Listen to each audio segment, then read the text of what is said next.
ฮู้บ่ว่าการตัดสินใจเพียงข้างเดียวของธนาคารกลางสหรัฐหรือที่เขาเอิ้นกันว่าเฟดใดนั่นสามารถสร้างแห้งกระเพื่อมไปได้ทั่วโลกการเงินเลยเด้อแล้วเคยสงสัยบ่ว่าคลื่นลูกหนี้มันซัดไปกระทบกับทรัพย์สินอย่างแดมื้อนี้เฮาจะมาไล่เบิ่งกันเทอละอย่างเลยเอาล่ะเฮามาเริ่มกันที่คำถามสำคัญที่สุดเลย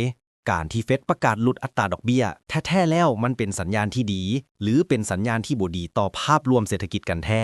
คำตอบของคำถามนี้นี่ล่ะคือหัวใจของทุกอย่างเลย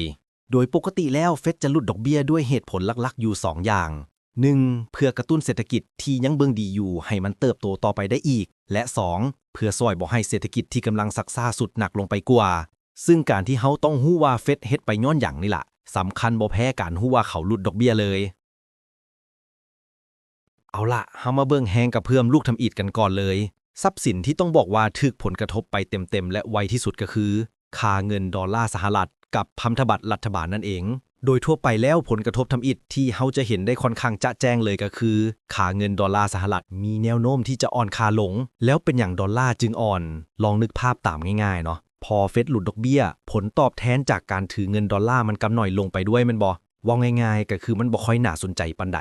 โดยเฉพาะเมื่อเทียบกับสกุลเงินอื่นบาดนี้เงินทุนของนักลงทุนก็เลยต้องซอกหาบอนด์ที่ให้ผลตอบแทนดีกว่าเช่นเงินยูโรเงินเยนหรือเงินตอดนั่นเองแต่ในทางกงกันข้ามเลยสำหรับพันธบัตรรัฐบาลสหรัฐความสัมพันธ์มันจะกลับด้านกันเลยคือพอเฟดลดดอกเบี้ยปุ๊บราคาของพันธบัตรสุดเดิมๆที่มีอยู่แล้วผัดสูงขึ้นประเด็นสำคัญมันอยู่บอนด์นี้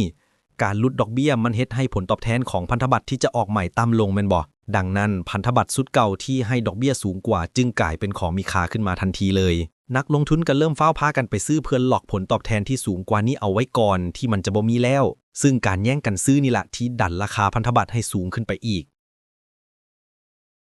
บัดนี้เฮามาเบิ่งกันต่อว่าแฮงกับเพิ่มละลอกนี้มันกระจายไปบอนใดต่อซึ่งเป้าหมายต่อไปก็คือกลุ่มทรัพย์สินที่เติบโตตามภาวะเศรษฐกิจและความเชื่อมั่นของนักลงทุนเช่นหุ้นและคริปโตเคอเรนซีนั่นเองโดยทั่วไปแล้วตลาดหุ้นมักจะได้รับแฮงหนุนในทางบวกซึ่งอันนี้ก็เป็นผลกระทบที่คนส่วนหลายจะเว้าถึงกันหลายที่สุดเลยแล้วการลดดอกเบี้ยมันไปซอยตลาดหุ้นได้แนวใด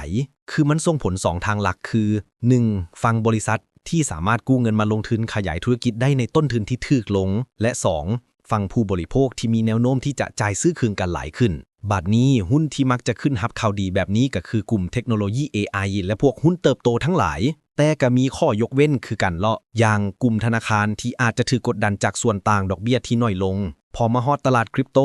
ในภาวะที่ดอกเบี้ยต่ำแบบนี้นักลงทุนก็มักจะเริ่มซอกหาผลตอบแทนที่สูงขึ้นและนั่นแหละที่เฮ็ดให้เงินทุนจำนวนหลายไหลเข้าสู่ทรัพย์สินที่มีความผันผวนสูงอย่างคริปโตเคอเรนซีที่ตลาดคริปโตกลับมาคึกคืนก็ย้อนว่ามันถูกเบิ่งเป็นทรัพย์สินประเภท risk on เนาะคือนักลงทุนกล้าที่จะเสี่ยงหลายขึ้นและการที่เงินดอลลาร์อ่อนค่าลงนี่มันก็ยิ่งเฮ็ดให้ทรัพย์สินอย่างบิตคอยน์น่าสนใจหลายขึ้นในฐานะทรัพย์สินทางเลือกหรือเป็นการลงทุนแบบที่เอิ้นว่าไฮเบต้าคือหวังผลตอบแทนที่สูงเป็นพิเศษนั่นเองเอาละบัดนี้เฮาลองมาเปลี่ยนมุมมองไปเบิ่งทรัพย์สินที่คนมักจะหันไปพึ่งพาเพื่อความมั่นคงหรือเพื่อป้องกันความเสี่ยงจากเงินเฟ้อกันแดซึ่งทรัพย์สินกลุ่มนี้ก็ตอบสนองต่อนโยบายของเฟดอย่างจะแจ้งหลายๆคือกัน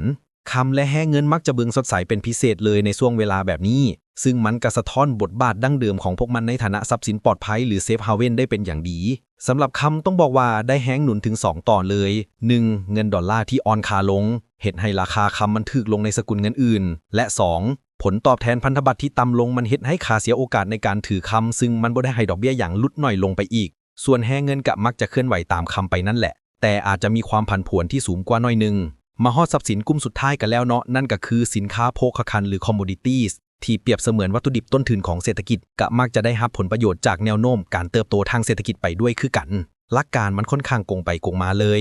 คือพอดอกเบี้ยถูกลงเศรษฐกิจมันก็น่าจะคึกคืนขึ้นแม่นเนาะแล้วเมื่อเศรษฐกิจคึกคืนความต้องการวัตถุดิบต้นทุนอย่างน้ำมันหรือพวกโลหะอุตสาหกรรมอย่างทองแดงหรือลิเธียมก็ย่อมจะต้องสูงขึ้นเป็นเงาตามตัวแม่นบ่